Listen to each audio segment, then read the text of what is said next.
এই বছরের জানুয়ারির ফার্স্ট উইক আমরা গেছিলাম ঝাড়গ্রাম, আর আমাদের স্টে ছিল ঝাড়গ্রাম রাজবাড়িতে।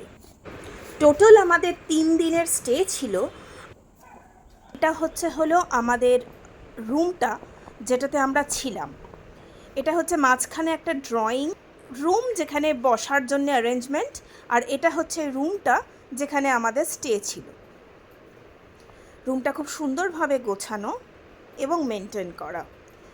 পুরনো হলেও তাই দেখতে পুরনো না, এবং যাবতীয় সব রকম মডার্ন এমিনিটিসই আছে।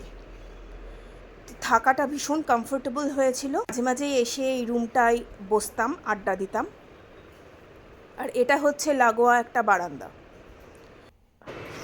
এটা হচ্ছে আর একটা বিল্ডিং যেটার মধ্যেও রুম আছে স্টে করার জন্যে। সামনেটা এরকম একটা লন আছে, আর এটার একটা টানা বারান্দা যেখানেও বসার অ্যারেঞ্জমেন্ট আছে। এই বিল্ডিংয়েই ডাইনিং হলটা। ব্রেকফাস্ট, লাঞ্চ, ডিনারের জন্যে এই ডাইনিং হলেই আসতে হয়। এখান থেকে সোজা গেলে একটা ছোট্ট লাইব্রেরি, অল্প কিছু বই নিয়ে। আর এখানে হচ্ছে চা, কফি কিংবা স্ন্যাক্স এনজয় করার জন্য একটা ছোট্ট লাগোয়া জায়গা, যেটা খুব সুন্দরভাবে চারিপাশে গার্ডেনিং করা। শীতের দুপুরে কফি কাপ হাতে খুব ভালো লাগতো জায়গাটায় বসে। তাই অল্প কয়েকদিনের ছুটিতে মনোরম প্রাকৃতিক পরিবেশে রাজকীয় আমেজে কয়েকটা দিনের জন্যে ঘুরেই আসতে পারো ঝাড়গ্রাম রাজবাড়ি।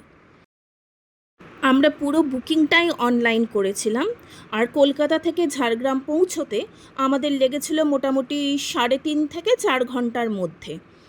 তোমরা কে কে গেছো কিংবা তোমরা যারা যেতে চাও আমাকে অবশ্যই জানিও। এত শান্ত স্নিগ্ধ পরিবেশ ছেড়ে আসতে আসার সময় সত্যি বলতে একটু কষ্টই হচ্ছিল।